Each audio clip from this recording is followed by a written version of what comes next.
할렐루야, 반갑습니다.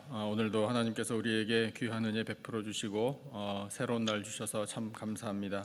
날마다 하나님 주시는 생명의 은혜 가운데 또 구원의 은혜 가운데 기뻐하며 감사하며 살아가시는 복된 삶이 되시기를 축복합니다. 오늘 11월 11일 수요일 귀한 날 하나님께서 주시는 말씀 우리 듣기 전에 찬송 한 장 같이 하고 말씀 듣겠습니다. 171장 찬송입니다. 171장 하나님의 독생자, 우리 1절만 함께 찬송 같이 하겠습니다. 171장 하나님의 독생자 1절, 우리 온라인으로 예배드리시는 성도님들 모두 찬송을 찾으셔서 같이 찬송 부름으로 영광 올려드리겠습니다. 하나님의 독생자 1절만 함께 한 목소리로 찬송하겠습니다. 하나님의 독생자 예수 날 위하여 오시었네. 내 모든 죄 사시려고 십자가 지셨으나 다시 사셨네. 살아계신 주 나의 참된 소망 두려움이 사라지네. 사랑의 존에 갈 길 인도하니 내 모든 삶의 기쁨 늘 충만하네. 할렐루야. 아멘 아멘. 오늘 하나님께서 우리에게 주시는 말씀 함께 보겠습니다. 신약성경 고린도전서 15장 12절부터 19절까지의 말씀입니다. 고린도전서 15장 12절부터 19절까지의 말씀. 신약성경 제가 가진 성경으로는 282, 283페이지에 있습니다. 고린도전서 15장 12절부터 19절까지 본문을 다 찾으신 줄 알고요. 제가 한 절, 우리 성도님들 한 절 이렇게 번갈아 가면서 읽으시고 19절은 다 같이 한 목소리로 읽겠습니다. 12절을 제가 먼저 읽겠습니다. 그리스도께서 죽은 자 가운데서 다시 살아나셨다 전파되었거늘 너희 중에서 어떤 사람들은 어찌하여 죽은 자 가운데서 부활이 없다 하느냐. 만일 죽은 자의 부활이 없으면 그리스도도 다시 살아나지 못하셨으리라. 그리스도께서 만일 다시 살아나지 못하셨으면 우리가 전파하는 것도 헛것이요 또 너희 믿음도 헛것이며 또 우리가 하나님의 거짓 증인으로 발견되리니 우리가 하나님이 그리스도를 다시 살리셨다고 증언하였음이라. 만일 죽은 자가 다시 살아나는 일이 없으면 하나님이 그리스도를 다시 살리지 아니하셨으리라. 만일 죽은 자가 다시 살아나는 일이 없으면 그리스도도 다시 살아나신 일이 없었을 터이요. 그리스도께서 다시 살아나신 일이 없으면 너희의 믿음도 헛되고 너희가 여전히 죄 가운데 있을 것이요. 또한 그리스도 안에서 잠자는 자도 망하였으리니 다 같이 만일 그리스도 안에서 우리가 바라는 것이 다만 이 세상의 삶뿐이면 모든 사람 가운데 우리가 더욱 불쌍한 자이리라. 아멘.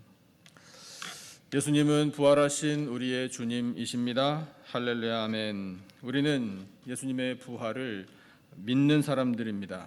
우리가 믿는 이 예수님의 부활이 만약 없었다면 이라고 오늘 본문에서 하나님이 말씀하고 계십니다. 그런 일 없지만 그래도 만약에 부활이 없었다면 이라고 말씀을 하시는 이유가 있어요. 왜냐하면 세상 사람들 가운데에 부활이 없다고 아주 그냥 굳건히 믿고 말하는 사람들이 많기 때문입니다. 특별히 이 고린도전서의 편지를 받았던 고린도에 있는 사람들, 또 심지어는 고린도 교회 안에 있던 성도들 가운데에도 부활은 무슨 부활 이렇게 생각하는 사람들이 있었다. 있다라는 것을 우리가 이 말씀을 통해서 짐작할 수 있어요. 12절 13절 말씀을 보면 그렇습니다. 그리스도께서 죽은 자 가운데서 다시 살아나셨다 전파되었죠. 그렇죠. 그러니까 부활을 당연히 전했죠. 바울도 전했고 선교사들이 전했습니다. 그런데 너희 중에서, 여기 나오네요. 너희 중에서예요. 고린도 성도들 중에서 어떤 사람들은 어찌하여 죽은 자 가운데서 부활이 없다. 부활이란 있을 수 없다. 어떻게 죽은 사람이 다시 살아나냐. 이렇게 생각하고 그걸 확신하고 있었던 사람들이 있었다는 거예요. 그런 현실 속에 하나님께서 이 바울의 편지를 통해 지금 하나님의 마음 얼마나 답답하시겠어요. 아이고 속 터져, 이제 이런 식이잖아요 하나님이. 그래서 그 속 터지는 마음으로 13절 만일 100번 양보해서 만일 죽은 자의 부활이 없었다면 예수 그리스도 다시 살아나지 못했을 거다. 그랬을 거다. 그런데 봐라 말이지, 예수 그리스도 부활하지 않았느냐. 그러니까 이렇게 지금 사실 하나님께서 어떤 역설이라고 해야 하나요? 이렇게 표현을 하시면서 편지를 쓰게 하신 거예요. 그러니까 예수 그리스도의 부활은 틀림없는 사실이다, 이렇게 직접 말씀하시는 것보다 완곡하게, 만약에 예수 그리스도의 부활이 없었다면, 만약에 부활이라는 것 자체가 없었다면, 이렇게 지금 반대로 전제를 깔고 말씀을 하시는 거예요. 더 강조하시는 거죠.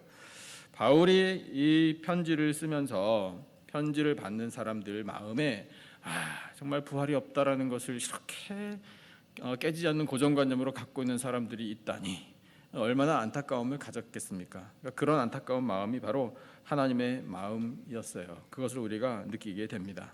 자, 그런데 하나님께서 이렇게 너무 답답한 마음으로, 아니 부활이 없다고? 예수 그리스도의 부활 이것도 못 믿겠다고? 참, 이런 마음으로 이 말씀을, 이 성경을 또 기록되게 하시고 편지를 쓰게 하셨는데 우리는 어떻습니까? 구약 성경부터 한번 생각해 볼까요?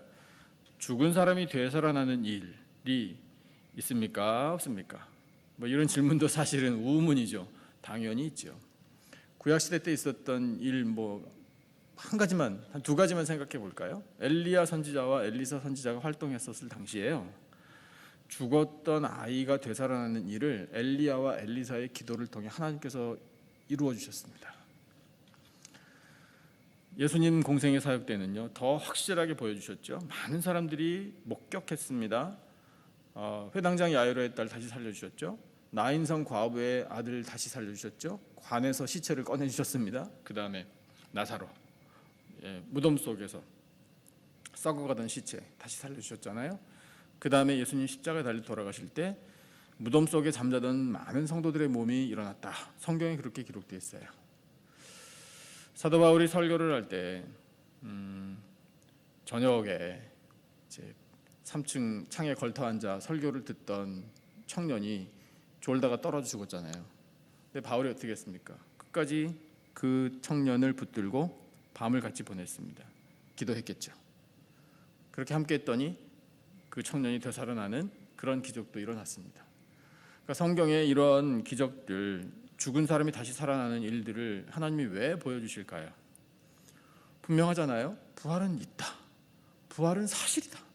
이것을 우리에게 가르쳐 주시려고요. 물론 그 사람들이 예수님 다시 세상에 오셔서 모든 믿는 사람들에게 허락해 주실 완전한 부활을 한 것은 물론 아니지만 아직 때가 아니니까, 그럼에도 불구하고 우리에게 주시는 이 확실한 소망이 부활은 사실이다.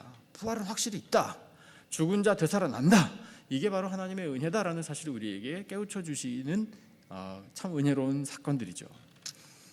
그래서 만약에 부활이 없었다면 어떤 큰 일이 우리에게 생길 뻔했나, 이것을 오늘 말씀으로 우리에게 가르쳐주고 계셔요. 자, 첫째는 이겁니다. 만약에 부활이 없었다면요, 우리의 전파하는 것과 믿음이 헛것이 될 뻔했어요. 전파하는 것과 믿음이 헛것이다. 14절 15절 두 절만 다시 한번 같이 읽어보겠습니다. 14절 15절 다 같이 시작. 그리스도께서 만일 다시 살아나지 못하셨으면 우리가 전파하는 것도 헛것이요 또 너희 믿음도 헛것이며 또 우리가 하나님의 거짓 증인으로 발견되리니 우리가 하나님이 그리스도를 다시 살리셨다고 증언하였음이라. 만일 죽은 자가 다시 살아나는 일이 없으면 하나님이 그리스도를 다시 살리지 아니하셨으리라. 아멘. 예수님의 부활이 사실이 아니라면 예수님 부활하셨다라고 전해봐야 소용없다는 거죠. 예, 당연하죠. 순 거짓말이니까. 그런 전파하는 것도 헛일이 되고 우리가 예수님을 믿고 산다? 이것도 아무 의미가 없다는 거예요. 생명을 살리지 못하는 게 무슨 복음이에요? 살다가 죽으면 끝이다. 거기에 무슨 특별함이 있어요? 무슨 장점이 있습니까? 무슨 유익이 있어요? 아무것도 없어요. 똑같잖아요. 그렇기 때문에 부활이 없다? 예수님의 부활이 사실이 아니다? 이건 정말 우리라는 존재에 아무것도 아닌 사람으로 만들어버리는 거예요. 뭐하러 믿어요? 그렇게까지 하나님께서 지금 몰고 가고 계셔요. 그런데 어떻습니까? 현실, 사실, 진리는요. 예수님은 부활하셨습니다. 부활은 있습니다.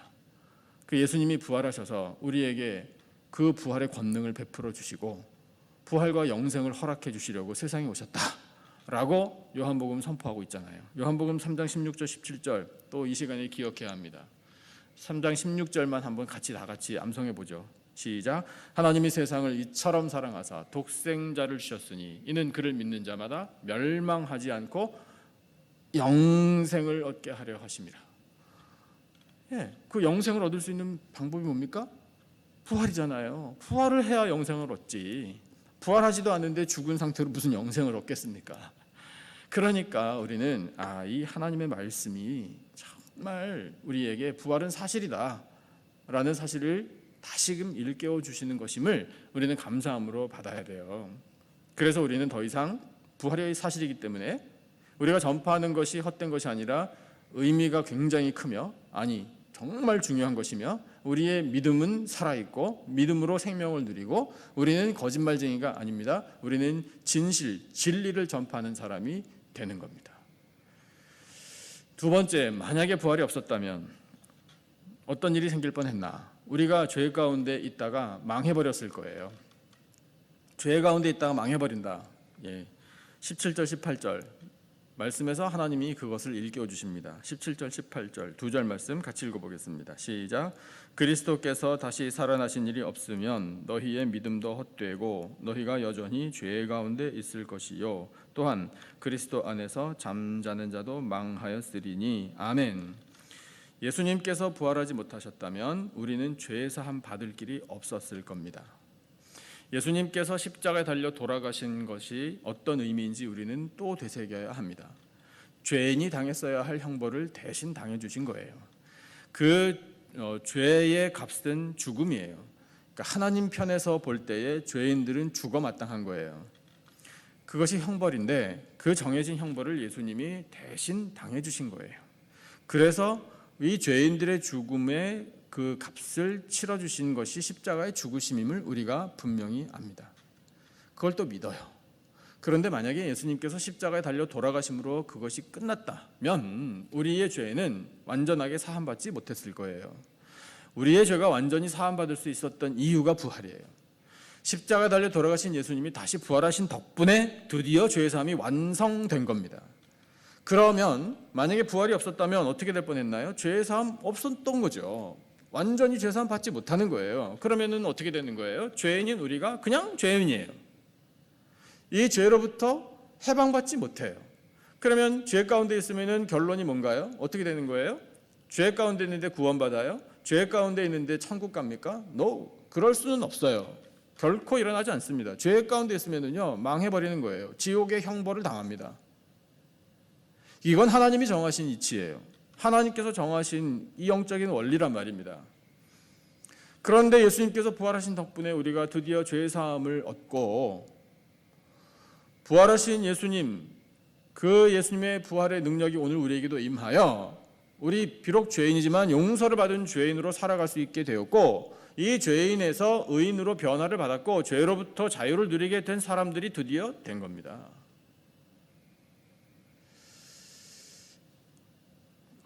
그리스도 안에서 잠자는 자라는 표현이 18절에 있잖아요. 이 표현이 어떤 뜻인지 아시죠? 예수님 믿다가 죽은 사람들을 말해요.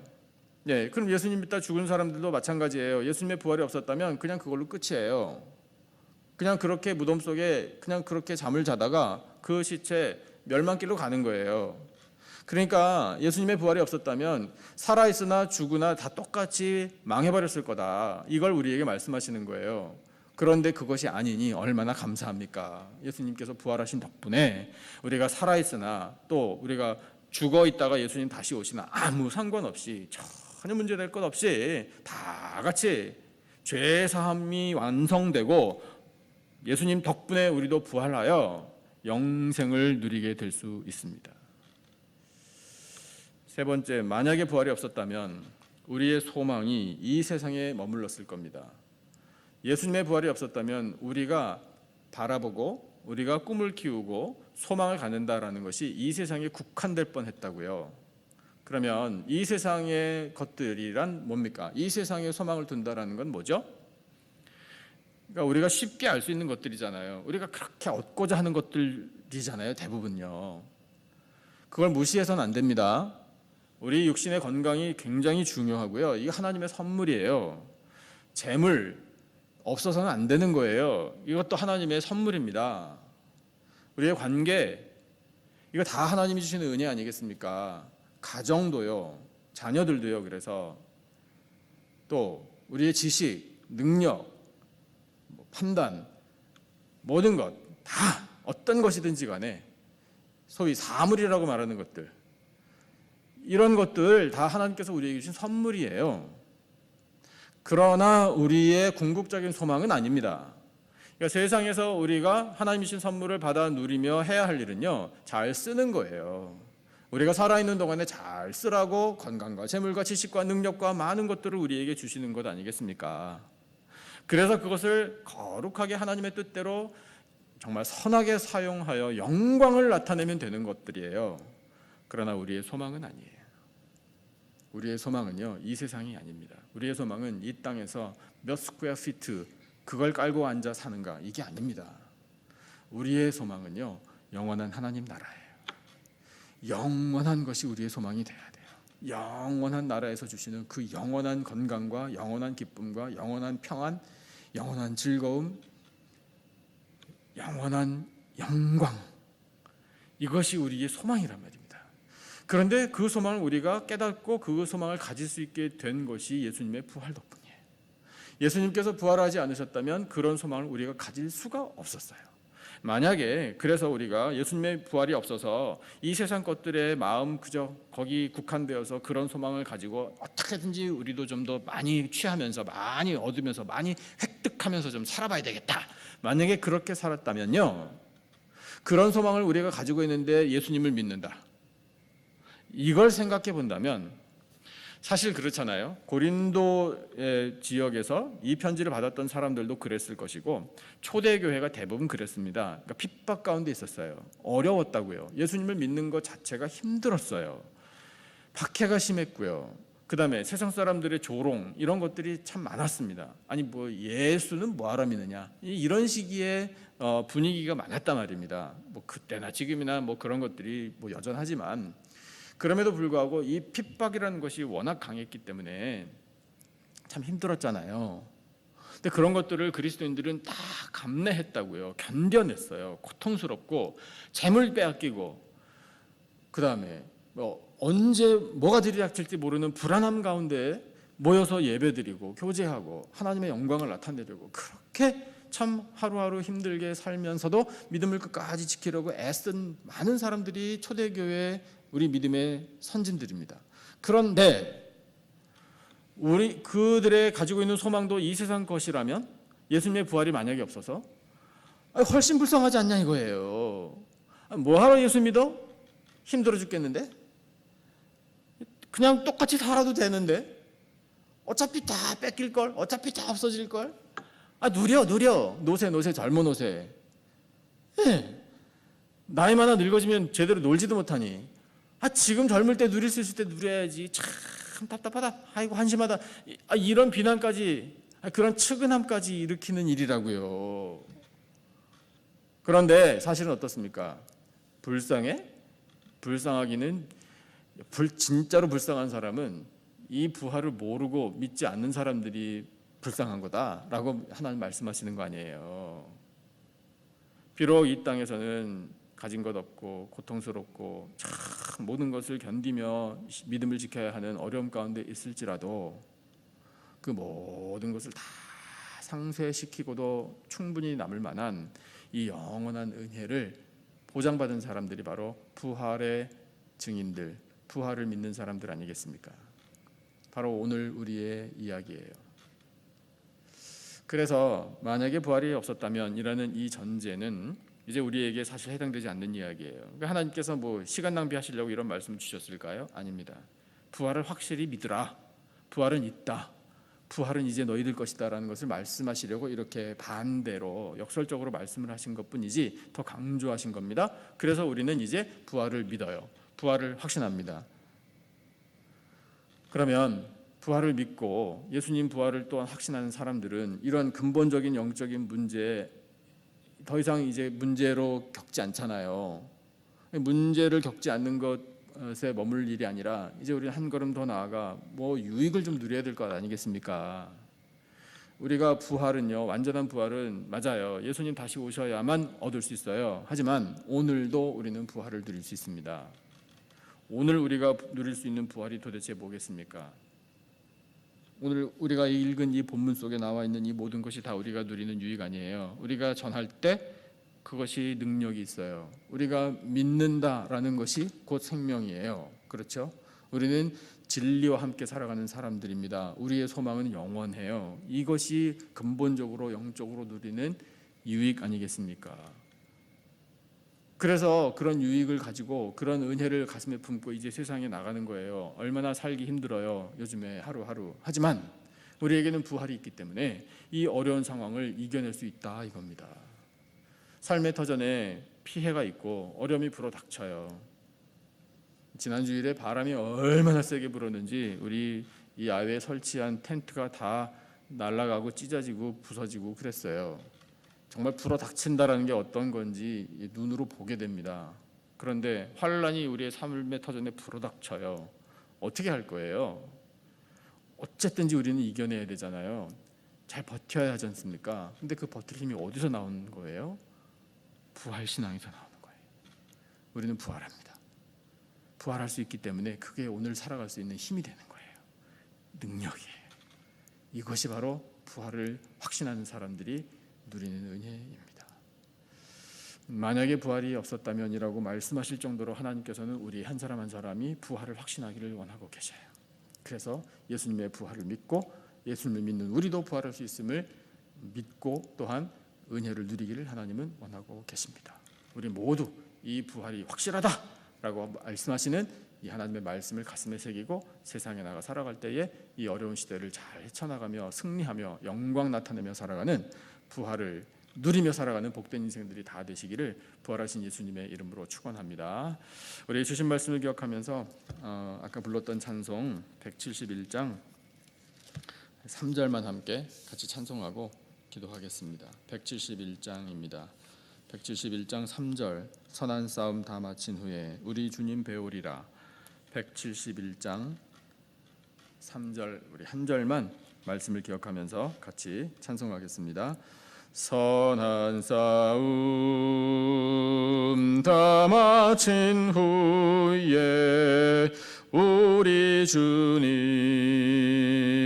배우리라. 사망 권세 다 물리치고 주님이 다스리니 영광 넘치네. 살아계신 주 나의 참된 소망 두려움이 사라지네. 사랑의 주 내 갈 길 인도하니 내 모든 삶의 기쁨 늘 충만하네. 할렐루야. 아멘 아멘. 기도하겠습니다. 하나님 아버지, 부활은 분명한 사실이며 예수님께서 부활하셨음을 또한 확실히 믿게 하여 주시니 참으로 감사합니다. 만약에 부활이 없었다면 저희들의 전파하는 것과 믿음이 헛것이 되었을 것이며 저희는 여전히 죄 가운데 있으므로 망하게 되었을 것입니다. 만약 부활이 없었다면 저희의 소망이 이 세상에 머물렀을 것입니다. 그러나 예수님의 부활은 사실이며 확실하여 저희의 인생도 믿음도 전파하는 것도 소망도 생명도 영원한 줄로 믿습니다. 이 부활의 은혜를 주신 하나님께 무한 감사와 영광을 올려드립니다. 하나님 아버지, 사랑하시는 우리 남가직분의 교회가 부활 공동체로 서기를 원합니다. 이 부활의 권능과 은혜를 세상에 전해주는 교회로 성장하게 하여 주시옵소서. 하나님 아버지, 사랑하시는 성도들의 모든 가정들마다 또한 이 부활의 신앙으로 충만케 하여 주시기를 원합니다. 일터에서 수고할 때에도 부활 신앙으로 힘차게 살아 풍성한 결실을 맺어 감사하며 자족하며 살 수 있도록 은혜의 풍성이 내려 주시옵소서. 하나님, 선물로 주신 여호와의 기업 우리의 자녀들도 하나님의 은혜 가운데에 부활 신앙을 갖고 잘 성장하기를 원합니다. 믿음과 지혜와 강건함을 주시기를 원합니다. 하나님의 뜻을 이루어드리는 우리의 자녀들로 잘 성장하게 하여 주시옵소서. 하나님, 우리 교회 EM과 교회학교에서 다음 세대가 말씀으로 양육되어 하나님 나라의 일꾼들이 되기를 원합니다. 이 부활의 권능을 가지고 세상에 나가 하나님의 영광을 나타낼 수 있도록 우리의 다음 세대에게 큰 은혜 베풀어 주시옵소서. 주여, 성도들의 몸의 질병을 잘 아시지요. 능력의 손으로 고쳐주시기를 원합니다. 수술받은 자리들 잘 아물게 하여 주실 줄로 믿습니다. 모든 나쁜 것들을 근원까지도 치료하여 주시기를 원합니다. 온전하고 깨끗하게 회복시켜 주시옵소서. 부활의 권능으로 다시 일어날 수 있도록 주여 능력의 손으로 일으켜 주시옵소서. 하나님 아버지, 온 세상의 바이러스의 재확산으로 또한 정치의 불안과 여러 가지 혼란스러운 일들로 참으로 어려움을 많이 겪고 있는 사람들이 있음을 바라보시는 줄로 믿습니다. 하나님 아버지, 자비와 긍휼을 이 땅에 허락하여 주시옵소서. 하나님 친히 다스려 주시고 주여 평안을 허락하여 주시오며 부활의 신앙의 사람들이 일어나 기도할 때에 주여 그 간구를 들으시고 이 땅을 고쳐 주시옵소서. 하나님 아버지, 성령의 권능을 오늘 사랑하는 백성들에게 허락하여 주시기를 원합니다. 예수 그리스도의 능력의 이름을 또한 덧입혀 주실 줄로 믿습니다. 먹든지 마시든지 무엇을 하든지 간에 하나님의 영광을 나타내기를 원합니다. 부활의 신앙으로 삶의 터전에 나아가겠습니다. 기도하는 백성들이 오니 주여 저희들의 간구를 들으시고 하늘문을 활짝 열어 응답하여 주시옵소서. 지금은 우리 구주 예수 그리스도의 은혜와 하나님 아버지의 놀라우신 사랑과 성령님의 교통 기름 부으심의 은혜가 부활이 있음을, 예수 그리스도의 부활을 확신하며 그 부활의 권능을 드리며 믿음으로 승리하며 영광 올려드리며 살 것을 다짐하는 예배드린 모든 백성들 위에 간절히 부르짖는 기도 제목과 삶의 터전들 위에 세워주신 우리 교회와 이 나라와 온 열방 위에 지금으로부터 영원토록 함께 하시기를 간절히 축원하옵나이다. 아멘. 오늘 하나님께서 허락해 주신 말씀을 붙들고 또 우리 각자가 가지고 있는 기도 제목을 가지고 또 우리 교회와 성도들, 특별히 환우들을 위해서 간절한 마음으로 기도해 주시기 바랍니다. 우리 온 세상까지 가슴에 품고 우리 많은 기도 제목을 가지고 함께 간절한 마음으로 합심으로 기도하겠습니다. 아버지, 저희